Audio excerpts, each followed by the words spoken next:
The Blue Revolution, it's about the transformation of commercial fishing in the 21st century. And it covers half of it basically is wild capture, and roughly half is aquaculture, or mariculture, marine aquaculture, with a short section at the end on kind of global challenges of climate change and piracy and marine protected areas and so forth. But the book focuses on New England, and kind of uses New England as a proxy for the U.S. at large, but it discusses other parts of the world as well. Yeah. But I started doing this, writing it in the middle of the pandemic, and initially I was going to do a global study, but it turned out to be too unwieldy for one thing, and too impossible to travel really. So New England was much more feasible. So yeah, it's about fishing in the 21st century, or in the information age, as I refer to it, and it's really about the shift. So many industries in the world and in the U.S. have become kind of post-industrial, service industries based on sensors, digital tools basically. And fishing, of course, has always been kind of a throwback industry. But I think there are a lot of signs that it is moving into that post-industrial world. It's obviously still a very physical world, but fishermen, and particularly fish farmers, are increasingly using digital tools. Yeah. So you mentioned that you kind of use New England as a model, sort of, for the global fishing industry and things like that. How is New England as a model? Is it accurate? Is it kind of a good like? Well, I use it as it's a good model because of the importance of fishing to New England. Massachusetts was built on the cod. Gloucester, the city of Gloucester, and cod in its original charter. There's a sacred cod hanging in this Massachusetts State House. So it's got that history, and really it was the nation's first industry, more or less. And so as a model for the world, well, the U.S. actually, it's as a whole is a really good model for the world because of its fishery management scheme, the Magnuson-Stevens Act, and the way it basically protects species, which has not always been the case, but there've been, the law was written in 1976, amended in 1996, and then again in 2007, I believe, and it's got better and better. So New England and a lot of the U.S. is like there are other parts of the world, like Iceland and Norway, New Zealand, a lot of South America, Australia, most of the EU, are all kind of on the same page in terms of strong fisheries management. Cool, thank you. So what led you to writing this book? What past experiences kind of joined to like? Right. Yeah. Well, I most of my career is, as a writer, has been focused on business and technology, and particularly computer revolution, internet revolution, mobile phone revolution, and all that, and its impact on people and society. But before that, in the 70s, when I was in college, I wrote about fishing, particularly the Russian factory ships off Cape Cod and others from Eastern Europe that were raiding George's Bank. And that was before the 200-mile limit. And you could see the Russian ships from the shores of Cape Cod. And I actually compared the fishermen of Chatham, who had formed a cooperative to kind of bond together against the foreigners, to the fishermen of New Bedford, who were much more individualistic and didn't do that kind of cooperative bonding like the Chatham fishermen did. So, I had that background, and I even tried to sell a book in the late 70s on fishing called Fish Tales. And it was really about the fishermen as individuals, as kind of, cowboys of the sea and free market, individualistic, no subsidies, very like kind of iconic figures that were very different than most of the other workers in the United States. But that never got sold. Yeah. I got into, in the last 20 years, I've done a lot of international development work based on books I'd written on mobile phones and mobile money, development work in financial inclusion, and in developing countries. And a lot of it was through U.S. Agency for International Development. And when you go to any, developing countries and work with USAID, food security is an issue that always kind of pops up. And in many parts of the world, food security means fish.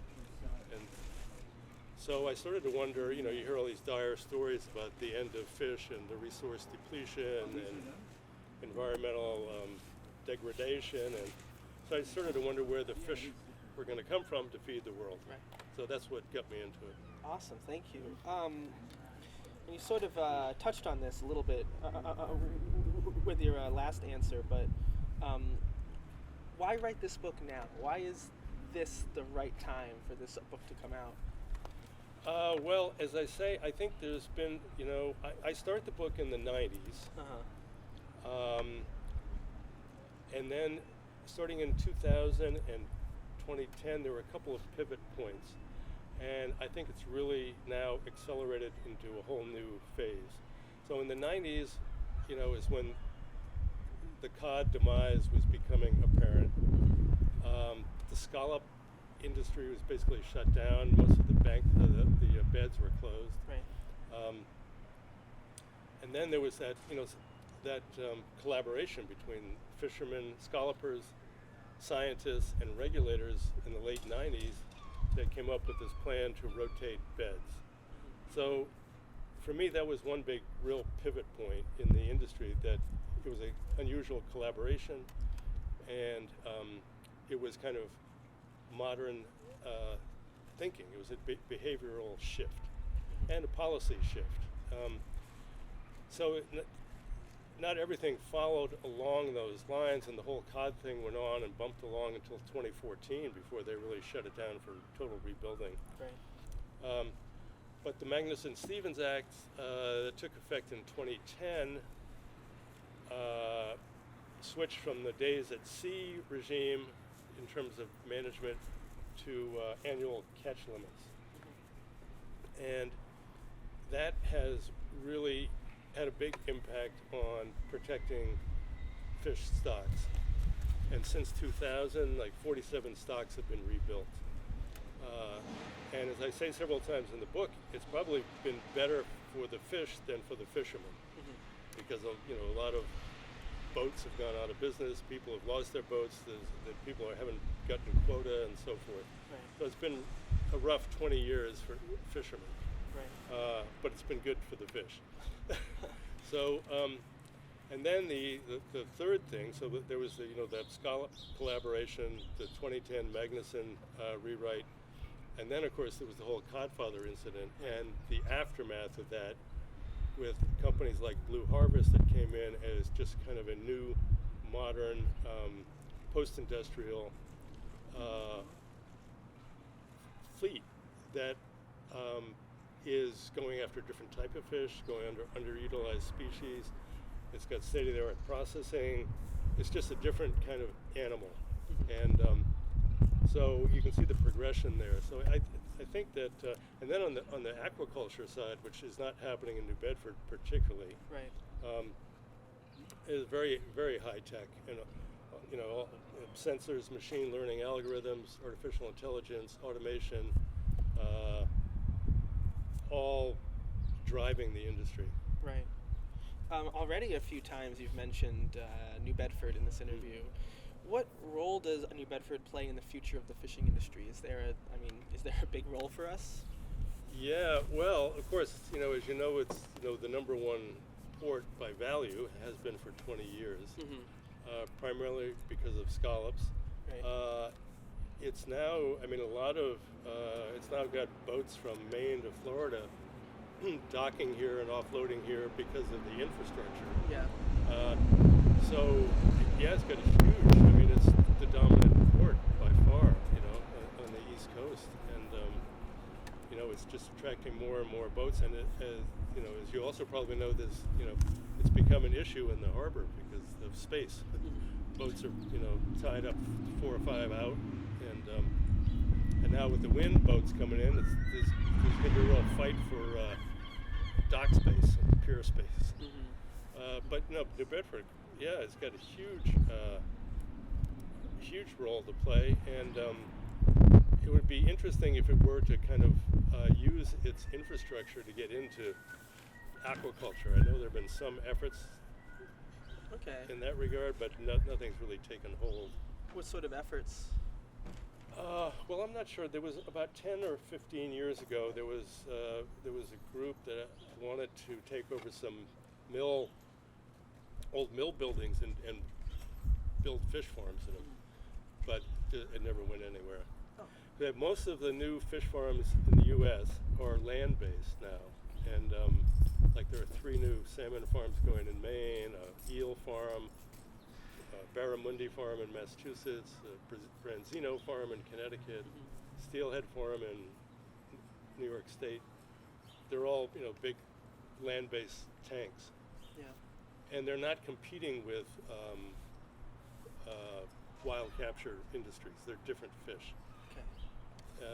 So it seems like New Bedford, given the infrastructure, the processing infrastructure, and the distribution and retail infrastructure, would be able to really develop a strong, farming industry. Yeah.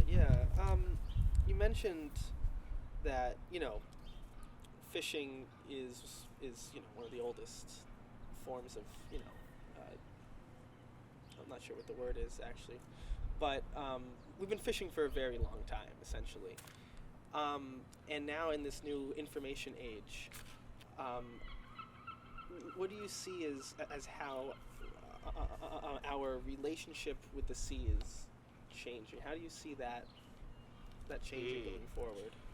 Well, one thing that, there's a lot of talk about the blue economy, and the original blue economy, of course, was fishing and shipping, basically. Right. But now it's becoming more and more data collection. Okay. I mean, so little is known about the ocean, despite all the science and research that's gone into it, because it's just so vast.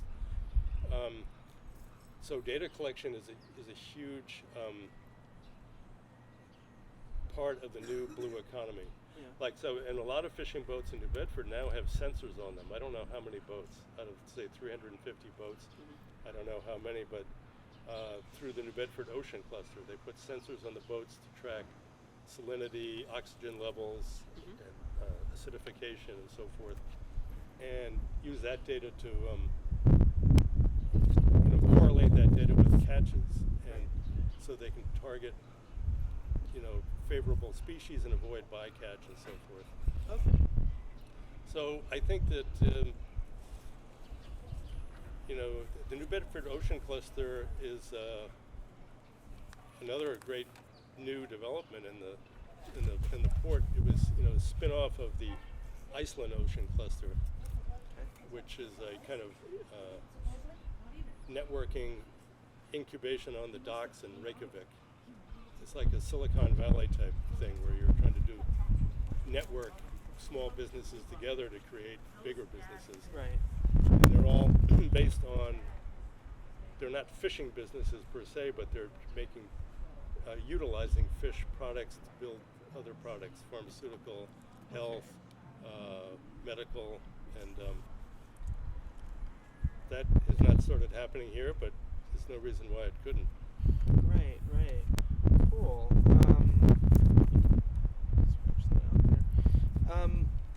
So kind of zooming out a bit from New Bedford specifically, and from even the South Coast specifically, what is, in your mind, the biggest issue right now facing the future of sustainable fishing, or the ocean-based economy in the 21st century? And what is the solution, if there is any? The two biggest problems, I think, are one, illegal, unregulated, unreported fishing. Basically piracy. Most of which is on the high seas, but a lot of it's within, countries' economic zones. Right. And, they estimate that as many as 30% of the fish that are caught are caught illegally. And, that's $30 billion, particularly harmful to small artisanal fisheries in Africa and South America, because they're going into the big Chinese ships going in and sucking up all the fish. Right. That is a huge problem, and the solution to that is one is there's a thing called Global Fishing Watch, which monitors traffic on the high seas in almost real time, and they can identify basically behavior of illegal fishing boats. By the way, they're kind of clumping together to offload onto big freighters and so forth. Mm-hmm. And so that's a huge increase in transparency. And along with that, there's a number of movements in terms of traceability. There's a new global GDST, I believe it is, global standard for traceability, which will take all the different blockchain regimes and integrate them somehow. Okay. So I know the U.S. in particular, which they say 30% of the fish we import is illegal fish, or mislabeled, or both. And so there's a big push by the USDA and NOAA to trace that stuff. Yeah. So there's DNA testing, which they do periodically, but if there are millions of tons of fish coming in all the time, which there are, you're not going to test them all, right? Right. The U.S. imports, 80% of what it eats, so it's this huge. So anyway, the illegal fishing is one big problem. The other one is climate change, which is much harder to solve. Right. But it's the warming waters. Gulf of Maine warming 7 times faster than most of the rest of the world's oceans. Acidification affecting shell building, for scallops, mussels, oysters. Much harder to devise a solution for that, but one thing that seems to be promising is, there are more and more marine protected areas, which are controversial. There's one offshore here that was closed by Obama, opened up by Trump, and now closed down by Biden. And there is some evidence that having large marine protected areas gives fish an opportunity to adapt to climate change. Okay. Because if they're, one of the issues with warmer water is there's less oxygen in the water, which affects in particular big fish. The bigger the fish, the smaller the gill size in relation to their volume, they have trouble getting enough oxygen to hunt for food. But if they're trying to adapt and also escape elude capture or hunting, it's tough. So there's some evidence that giving them areas in which they can kind of chill out and adapt might be helpful. All right. Cool. Well, thank you. Now, this is all very interesting, but why should the average person kind of care about these issues? Like, how is it affecting just your day-to-day life for New Bedford citizen or someone living on the South Coast? Yeah, good question. Well, one thing that became clear to me when I started doing this, I started trying to figure out where the fish are going to come from to feed the world. Right. But as I got into it and talked to people, I realized that most people, the average person in the street, whether they're very well educated or not, has basically very negative perception of wild capture fishing and farm fishing. There was that kind of adage in the 90s that said, friends don't let friends eat farm fish, because it was supposed to be so bad. Huh. So there was a lot of negative perception about fish. So one of the things that I've tried to do with this book is rewrite that narrative, to tell it, because there's so much positive stuff going on. And the other thing that's happening is, the idea of a fishy movement, mirroring the foodie movement, has been developing for the last 10 or 15 years. A lot of people are, it's the whole locavore movement. People want local fresh fish, or frozen fish, doesn't make it with it's fresh or frozen. And they want to know where their fish comes from.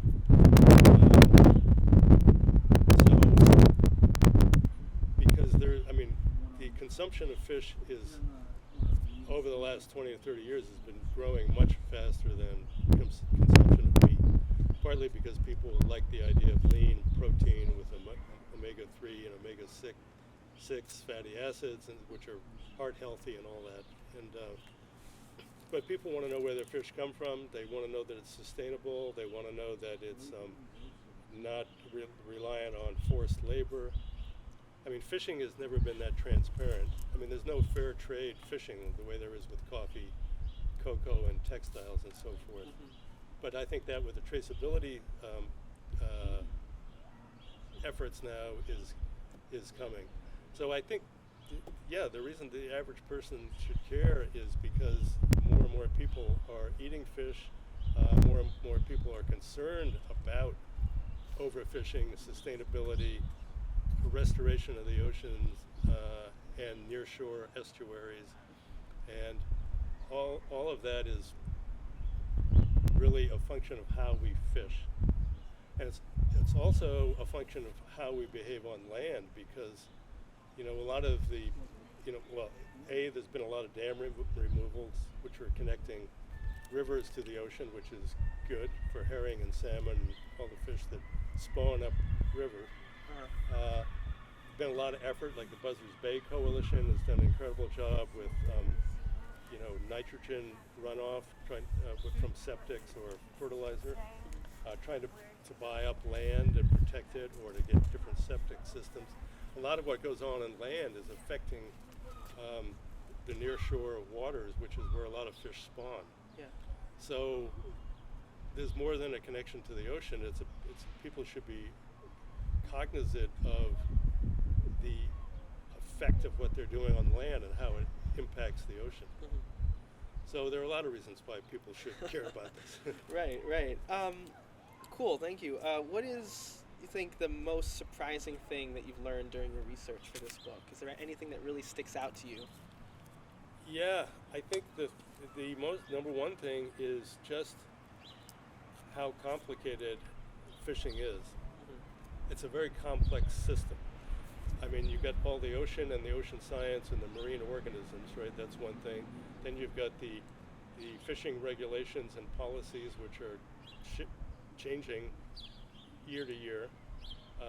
NOAA Fisheries monitors 450 stocks in the U.S. And that's a lot of, you compare it to like beef, pork, and chicken, right? Right. You got three. There are different species, Right. Types of beef, but there's the range of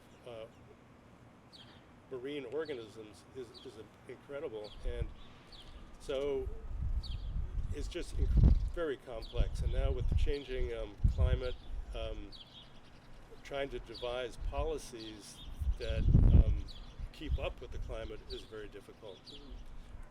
For a boat captain to keep up with the policies and regulations, it's almost like you need a law degree. There's so much detail, and you have to know how to run a boat and manage a crew and find fish. So I'm just kind of really in awe of what a complex system it is, both the ecosystem of the ocean, but also the ecosystem of the fishery management and fishermen together. Right. Speaking of the big variety of fish that you mentioned, what's your favorite fish? My favorite fish. Yeah. I like salmon from the Faroe Islands. All right. I like cod and haddock. I like I like fluke. I like Europe black sea bass. Black sea bass is a really interesting fish now because it basically has been a mid-Atlantic fish, Mm-hmm. and all the boats that have permits and quotas for Yeah. black sea bass are mid-Atlantic. But the black sea bass are moving up into New England waters now with the climate change. Okay. And so the boats from mid-Atlantic are chasing the fish up here. Right. But the local boats really don't have quota for that, so they can't fish for it. Huh. So that's kind of an example of just the complexity of the system and working out the, balancing act between changing ecosystems and changing, regulations. Interesting. And now this is my wrap-up question. This is my favorite sort of wrap-up question. Is there anything that I didn't ask you that you're just dying to talk about in regards to this book, fisheries, anything at all? Well, I call it the Blue Revolution because there was in the 60s and 70s something called the Green Revolution, which was a Rockefeller Foundation, Ford Foundation, designed to increase yields of rice and wheat in mostly Asia, but also Mexico. And it worked, really. I mean, it quadrupled yields very quickly. It had some negative impacts, though, because it was not very environmentally sound, and they kept planting the same crops in the same fields year after year after year. Then in the 80s, there was another thing called the Blue Revolution, which was a similar thing with aquaculture, and mostly in Asia, and mostly freshwater aquaculture. So I've kind of expanded that Blue Revolution into the Western world, or the rest of the world, put it on the ocean, connected it to the blue economy and all the stuff going on. So it's just kind of, but it's all part of the same, on the same spectrum. The Green Revolution, the Blue Revolution, aquaculture, freshwater, and now the Blue Revolution, mariculture, ocean-based. Awesome. Well, Nick, thank you so much. I really appreciate this interview, and I'm going to stop recording now.